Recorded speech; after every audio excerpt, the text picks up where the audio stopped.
a presentar al abogado Juan Castro del Bufete para Pueblos Indígenas, quien presentará el peritaje jurídico, criminalización y terrorismo judicial hacia los pueblos indígenas. Pedimos por favor que suba a este estrado.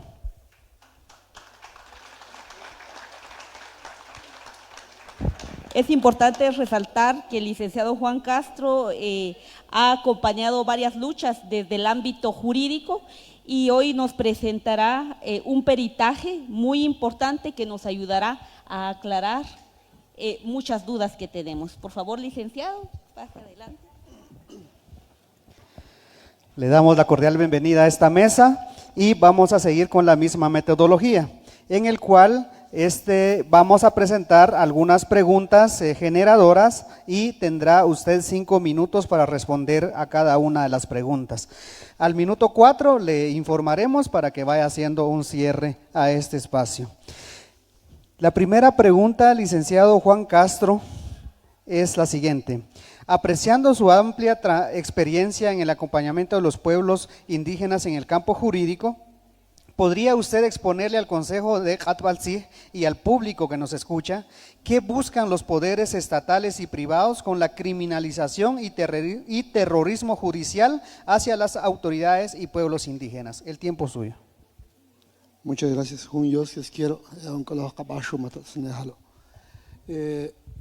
Para mí es un honor comparecer ante este honorable tribunal. Y con mucho gusto voy a exponer en base a mi experiencia como abogado defensor de pueblos indígenas y defensores de derechos humanos, así como de los defensores de la vida, compartirles a ustedes lo que comprendemos a partir de los acompañamientos que hemos realizado. En relación a la primera pregunta, ¿qué es lo que buscan los poderes estatales y privados con la criminalización y el terrorismo?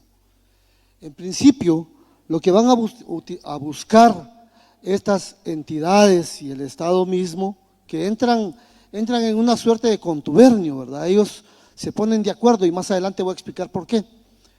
Porque es utilizar el derecho penal como una de las formas más violentas por las cuales actúa el Estado. El derecho penal es el derecho más violento que tenemos. La forma en que actúa el derecho penal es reprimiendo.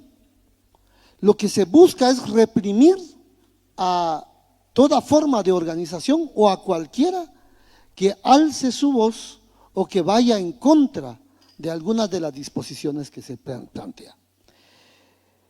¿Qué busca también la criminalización? La criminalización hay que entenderla como, en principio, como el uso del derecho penal para tratar de deslegitimar, para tratar de contrarrestar la protesta social o para tratar de contrarrestar las demandas que tienen los pueblos en sus territorios.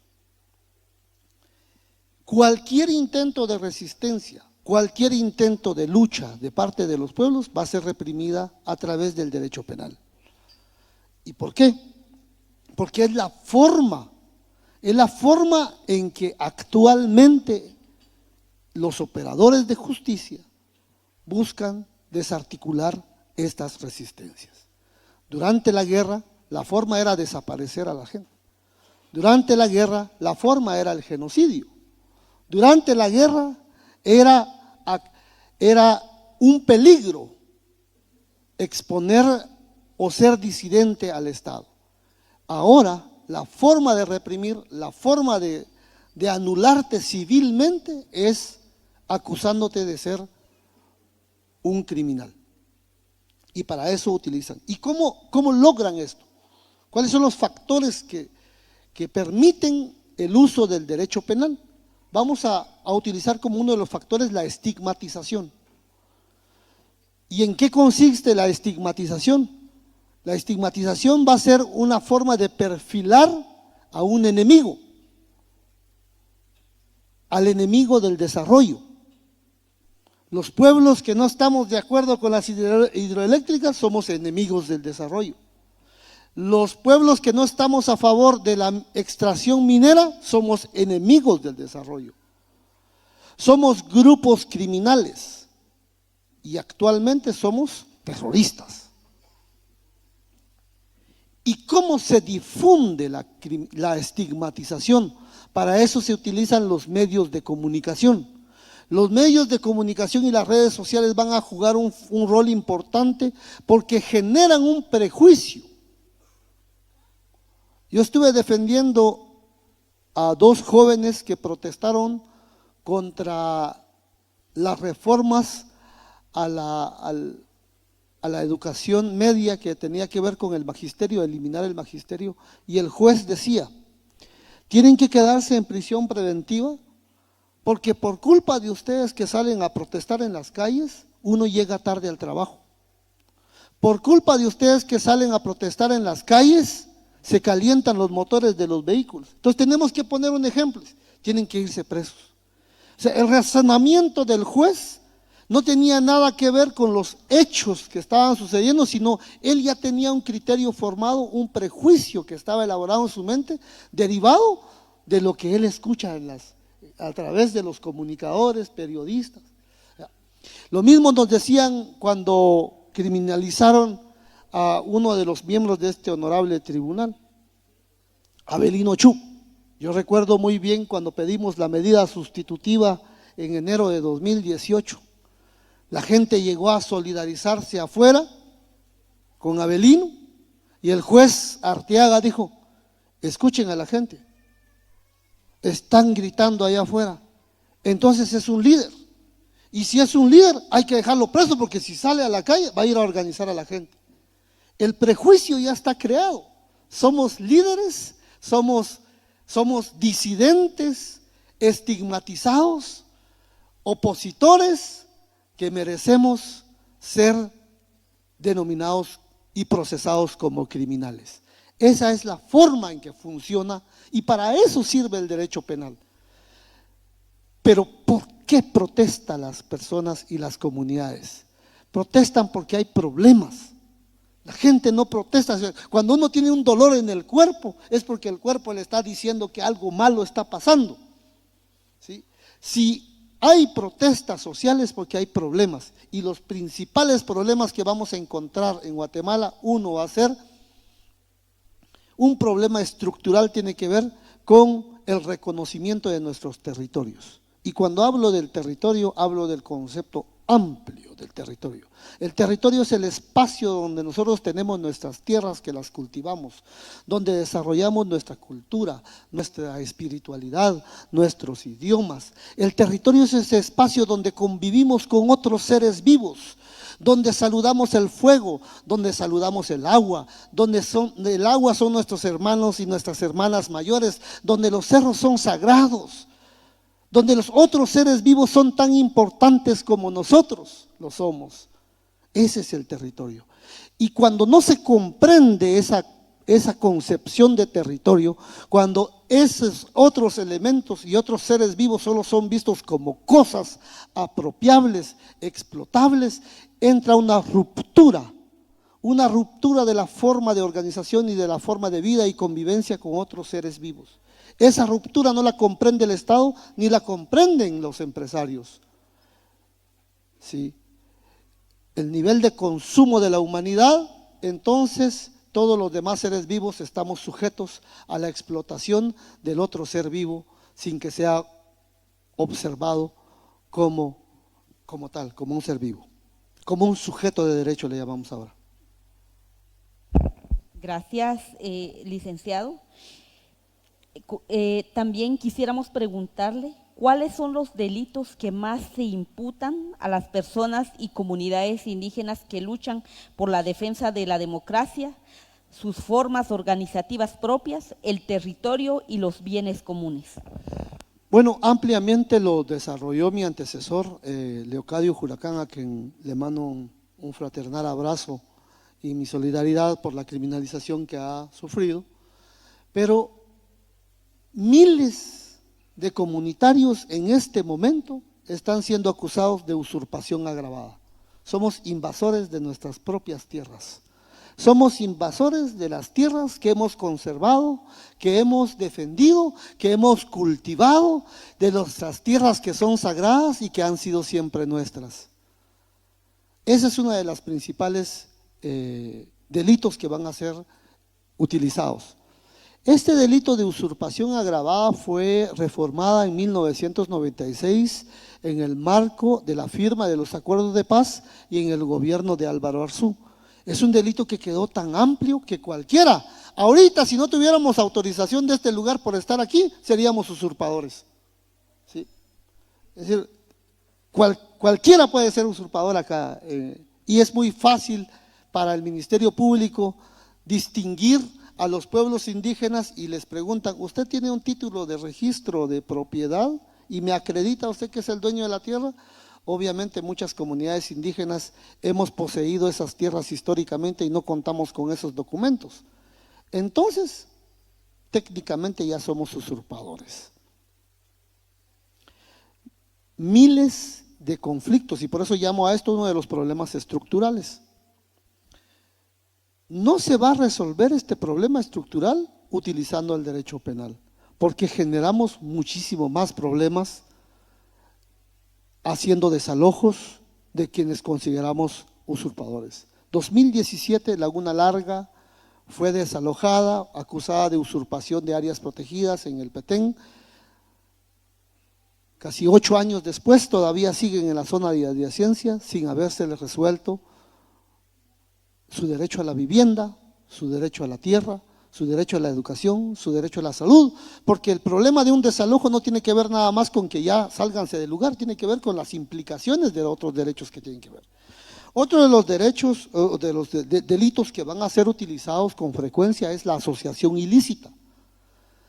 La falta de reconocimiento de nuestras formas propias de organización van a ser categorizadas como crimen organizado. En este momento está siendo perseguido penalmente o están siendo perseguidos penalmente Luis Pacheco, Héctor Chaclán, ex autoridades de 48 cantones. El Tata Esteban Toctzay, ex autoridad de la Municipalidad Indígena de Sololá. ¿Qué hicieron ellos? Ejercieron su derecho de manifestación, ejercieron el derecho a la protesta y, si ustedes quieren verlo más amplio, ejercieron el derecho a la resistencia civil contenida en el artículo 45 constitucional. Pero en este momento, por haber sido parte de una estructura, de una organización de pueblos indígenas, una organización ancestral, están siendo asimilados como una estructura criminal que se organizó para atentar contra el Estado. Otro delito que siempre ha sido utilizado es el tema de la obstaculización a la justicia y ahora el terrorismo. Preocupa mucho estos tipos de delitos porque tienen una característica especial. En realidad estos delitos existen, pues, pero están creados para estructuras criminales transnacionales. Es decir, el crimen organizado se entiende que es aquel que va a traficar drogas. El crimen organizado se entiende que es el que va a traficar personas, por ejemplo, la trata de personas. Para eso hubo un protocolo que se llama el Protocolo de Palermo, que derivó la necesidad de que los estados se organizaran y tuvieran una acción conjunta para detener estas estructuras criminales. Hay estructuras criminales dedicadas, por ejemplo, los Zetas, ¿verdad? Estas estructuras armadas que se organizan para defender al narcotráfico. Para eso se crearon estas leyes que permiten algunos medios especiales de investigación. Y a eso es lo que yo quiero referirme. ¿Por qué utiliza el Ministerio Público estos tipos de delitos? Porque le permite utilizar estos medios especiales de investigación. ¿Cuáles son? Las escuchas telefónicas. ¿Sí? Nosotros ahorita podríamos ser una estructura criminal y puede el Ministerio Público ir a pedir autorización intervenga en el teléfono de Juan Castro porque él puede en este momento estar organizando y realizando actividades ilícitas. Y pueden escuchar todo el tiempo lo que hablamos. Así es como tienen en este momento investigado a Luis Pacheco y Héctor Chaclán. Y también al Tata Esteban. Todos estuvieron. También permite estas operaciones encubiertas. A Luis y a Héctor los siguieron todo el tiempo. Dónde comían, con quién se reunían, a qué hora salían, dónde iban. Ahorita mismo podría alguien estar entre nosotros aquí, escuchando y tomando nota de lo que hacemos. Eso es legal al amparo del uso de la ley del crimen organizado. Entonces, nuestras formas propias de organización, reguladas en el artículo 66 constitucional y el artículo 8 del convenio 169, son reducidas a ser crimen organizado, por el solo hecho de ser parte de una estructura de pueblos indígenas. Y entonces eso permite y hacen comprender que somos parte y que nuestras movilizaciones causan terror. ¿Por qué están siendo perseguidas nuestros hermanos en este momento? Hay una clase que no soporta, que no le pasa que los indios hayamos llegado a la ciudad en el 2023 y que la ciudad se haya volcado a apoyar a estos indios. No lo comprenden. Lo vieron con tanto miedo que utilizan ahora el derecho penal para que eso no vuelva a pasar. Porque no se nos permite a nosotros ser disidentes, porque no se nos permite alzar la voz. Y es necesario entonces el derecho penal para reprimir eso. Gracias por este abordaje. Vamos con la tercera pregunta y es la siguiente: ¿cómo se conectan el aparato estatal y las empresas extractivas para realizar las formas de despojo y criminalización a comunidades que defienden sus territorios y bienes comunales? El origen del Estado, según la teoría, el origen del Estado tiene que ver con un pacto social. ¿Qué sentido tiene un pacto social? Es que todos los sectores nos ponemos de acuerdo y ponemos las reglas. Mujeres, hombres, indígenas, campesinos, empresarios, sindicalistas, estudiantes, todos y todas deberíamos de formar ese pacto y ponemos las reglas. Sin embargo, no siempre fue así, porque hubieron sectores que tuvieron más poder y más privilegio que otros. Y al final, el Estado se fue convirtiendo en un aparato que permite y facilita las condiciones para que este sector siga siendo privilegiado. Entonces hay una alianza perversa entre las empresas y el Estado. ¿Qué se vuelve el Estado entonces? El Estado se volvió ese aparato que va a facilitar las condiciones para que este sector pueda ser privilegiado. ¿Y cómo lo va a hacer? Bueno, el organismo ejecutivo autoriza licencias sin consulta libre, previa, informada a pueblos indígenas. El Ejecutivo, ¿qué va a hacer? Va a adaptar las leyes para que este sector pague la menor cantidad de aranceles posible. Teníamos el 7% de aranceles para la explotación minera, modifiquémosla y la bajamos al 1%. Sí. No emitamos leyes, ¿verdad? Entonces no hay leyes especiales que resuelvan los conflictos entre pueblos indígenas, por ejemplo, de tierras de pueblos indígenas, una ley de jurisdicción indígena. No regulemos el agua, entonces la no regulación o la omisión se vuelve también una responsabilidad y una complicidad del Estado con estas industrias extractivas. ¿Por qué no tenemos una ley de aguas? Porque entonces se permite y se facilita ese acaparamiento que hay tanto de tierra y de agua por parte de las empresas. Entonces hay una complicidad perversa entre ellas. ¿Y cuál va a ser el papel del organismo judicial? Pues emitir las órdenes de captura en contra de todos aquellos que son disidentes. Entonces, ¿cómo se confabula? ¿Cómo hay, le llamamos nosotros, contubernio entre el Estado y las empresas? Así funciona. El pacto dejó de ser un pacto donde todos participamos. Aquí lo que hay y lo que denominan acá es el pacto de la corrupción, ¿verdad? Entonces es el pacto entre un sector y otro, y una institucionalidad que está al servicio de estos intereses. Así es como se confabula. Y por eso nosotros vamos a ser excluidos. Y por eso es justa la demanda que hacen. Porque ¿quién va a controlar ese desmán que va a haber entre el Estado y las empresas? Para eso dice que se crearon los órganos extrapoder, ¿va? Entonces, ¿cuál va a ser ese órgano extrapoder que debería de venir a controlar eso? La Corte de Constitucionalidad. Pero tenemos una Corte de Constitucionalidad que está al servicio también de ese pacto. Eso también fue discutido después de la Segunda Guerra Mundial. Dijeron, ¿qué hacemos para controlar? Porque cuando juzgaron a los nazis y les dijeron, ¿por ustedes por qué mataron a los judíos? Porque nuestra ley lo decía. Está nuestra ley legal. Entonces se cuestionó si lo legal era justo o no, si era legítimo o no. ¿Quién va a decir si lo legal es legítimo o no? Se crearon lo que se llamaban los defensores del pueblo, los ombudsman. Por eso es justo que se le cuestione al Procurador de Derechos Humanos por qué no está pronunciándose al servicio de quien está. Y de ahí deriva un poco la naturaleza de por qué deben de existir tribunales de conciencia. ¿Quién debe hacer reflexionar a estas instituciones que fueron conquistas humanas, digámoslo así, ¿verdad?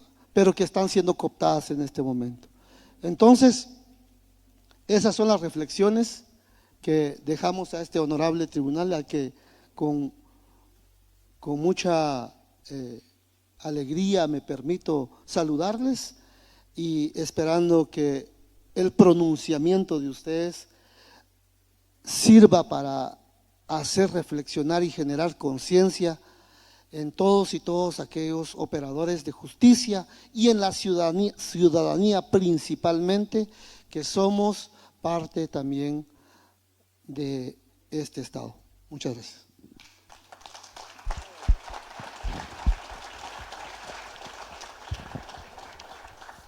Muchas gracias, licenciado Juan Castro, le agradecemos mucho por su peritaje. También va a ser entrega del peritaje. Pedimos a la delegada del Consejo para que pueda recibir el peritaje del licenciado Juan Castro.